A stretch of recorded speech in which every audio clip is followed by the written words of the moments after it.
Yo, what is good, YouTube, and welcome back to another JC2K video. In today's video, we're going to be building the best team possible for less than 250,000 MT in NBA 2K24 MyTEAM. The good part about these team builders this year is that the player market means that these cards prices are constant. So they're only changing every 3 weeks or so, is what 2K said was going to be the case anyway. They haven't actually changed yet.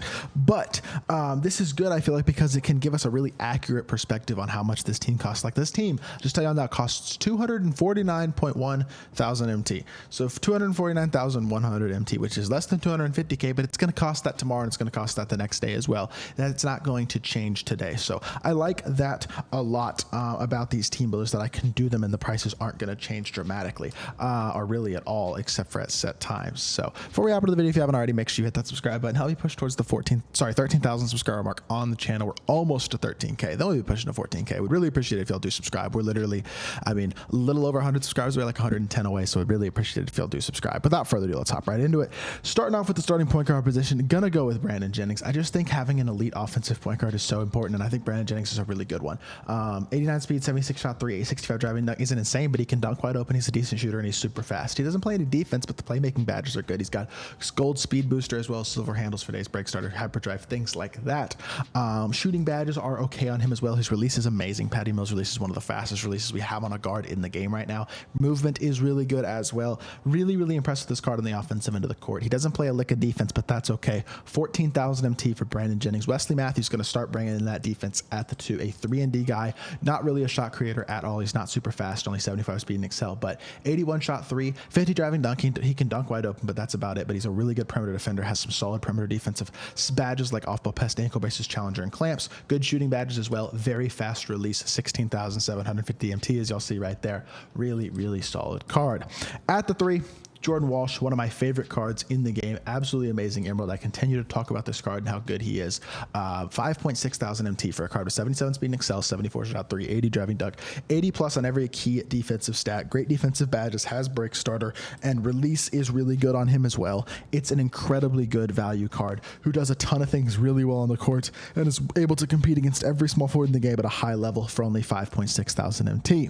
At the 4, going a little bit more expensive here, we're starting to dip into these NBA Series 1 players. These players actually work for this type of team really well because they're a lot cheaper than normal amethysts, or normal rubies, I should say. For example, this Paulo Banchero costs 34,000 MT to complete his whole set, buying every single Orlando Magic player with MT from the player market. So 74 speed and excel, 73 shot 3, 80 driving dunk. Not a great defender, but he's an okay-ish defender. He'll get some interior stops occasionally. Good finisher. His release is smooth and solid. He's got good speed at power forward, even a little bit of movement. I do think Paulo is a very nice card. Used this card in my lineup really up until yesterday when Shaq came out. He was still in my God squad until then, and I think he's a really good option at the power forward position. At center, similar card, DeAndre Ayton, who's going to cost you 42,500 MT to complete the Phoenix Suns set. 7 foot with a 7'4" wingspan. I think the size on this card is really valuable. He's still not a great interior defender, 75 interior, 76 block.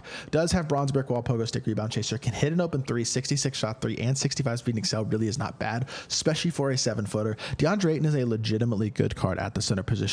Not a card I feel like I've talked about a ton on this channel, but I actually think he's really solid. Has decent speed, decent shooting, a good release, and the size to compete on the interior, even if the interior stats aren't that great. He will help a lot better than a lot of other centers, these other small ball bigs that people are using at center on the interior, and I think he's a really solid card.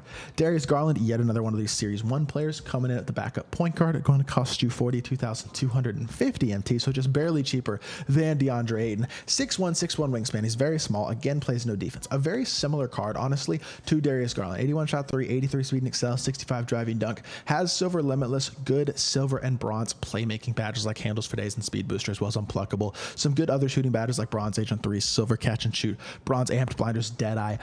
He can dunk open as well. He's very similar to Brandon Jennings. Doesn't move quite as well, but similar in having a very fast release, good stats and badges offensively. Really good card. Very similar level card. Coming off the bench is a great offensive PG for about 42,250 MT. Marcus Smart, backup small shooting guard. You get this card for free, literally for getting 5 steals in a game, so you shouldn't have to pay any MT for this card, period. It's not 5 steals in a game, it's 5 steals across multiple games, so you will literally get him just by playing the game for like an hour, pretty much no matter what.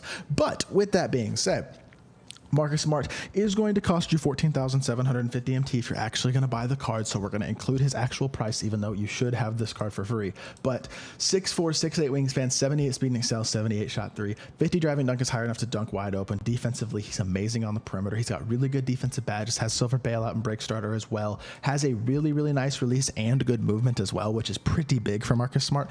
I actually think he's a very, very good card. I think he's one of the best budget shooting guards in the game, right there with Wesley Matthews. I love the defense that he provides. I think you could easily switch these two cards, and I wouldn't blame you in the slightest. Wesley Matthews and Marcus Smart. Marcus is faster. He's going to give you more offensively. I mean, you could make the argument that he's better than Wesley Matthews, but however you want to do it, they're both amazing cards. And for 14,750 MT, but really for free, you can get this amazing Marcus Smart. Backup small forward, another pretty great 3-and-D card. As you can see, we kind of have a theme here. We're going for short PG, but really good we're going for good offensive point guard. Then we're going for capable defensive 3-and-D type guys, the 2s and the 3s, and then good size, the 4, great size, the 5 is kind of what we're trying to build into this team. As y'all can see, in a lot of defense and versatility is what we're trying to do with these budget cards. So 6'8", 7'2" wingspan, 79 speed and excel, 80 shot 3, 83 perimeter, 83 lateral, 80 driving dunk, solid all around silver badges like fast twitch and posterizer, as well as catch and shoot, bailout, break starter, chase on glove and interceptor, bronze challenger and clamps. He's really, really solid all the way around, has a lot of good badges.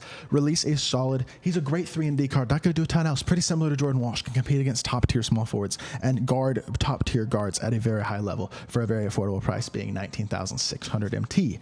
Darius Miles is going to be 18,900 MT, and he is also a very solid power forward. I would consider him a budget Giannis in a lot of ways. 6'9", 7-foot wingspan, bit smaller than Giannis, but very capable slasher, 85 driving dunk, silver fast twitch and posterizer. Has a 59 shot 3, same 3 ball as Giannis. Release is okay, and you can hit open with him. He's not going to be a great shooter, but he will hit open just like Giannis does, and that's about it. 80 interior, 82 lateral quickness, does have bronze handles for days, good speed, a little bit of playmaking with 86 speed and excel at power forward. That's really nice. He has silver clamps, gold pogo stick and post lockdown, silver chase down, silver pick dodger, some solid defense there. Not a lot of movement, but overall a really good card. He has got great speed. That's going to help him out. He's a very athletic slasher, will hit wide open 3s, and I think for his price, a great value card. Then finally, one more Series 1 player, Jaren Jackson Jr. at the backup center position. Triple J going to cost you 40,750 MT to complete, and he's going to be 6'10" with a 7'4" wingspan. Very big player build, looks bigger than 6'10". 7'4" wingspan is big. 84 interior, 84 block as well as money. 59 speed and excel, a little slower than Ayton, but he's a better shooter than Ayton and has a really nice release. 80 standing, 75 driving dunk, so he's a very capable shooter, very solid interior defender, and a good finisher. A little slower than Ayton, but they're both very similar cards. Again, honestly, the starters and the bench, there's not a huge difference in terms of how good they are. This is a really nice, well-rounded team that gives you scorers, spacing, 3-and-D guys. This team isn't going to beat the best team in the game, but it will compete, and if you're a better player, you can beat teams that are much more expensive than this squad. 250,000 MT you can grind in like 2 days. You get this type of base team, then you add a couple more free rewards, you grind for Kyrie Irving, you eventually grind for Brandon Roy. Like, I have both of those cards already. I could have been able to grind for them. Like, you add a couple more expensive cards and a couple really good free cards, save up some more MT and add a Scottie Pippen or somebody like that, or Devin Booker at shooting guard. You can get a really, really good team without spending a lot of money in this game, really without spending any money. Just by grinding, I do believe it is very possible to get a very capable, no money spent team. So that is going to do it for this video. I hope y'all did enjoy. If you did, make sure you hit that like button, leave a comment, and subscribe. I'll be back with more 2K content very, very soon, and I appreciate y'all. Peace.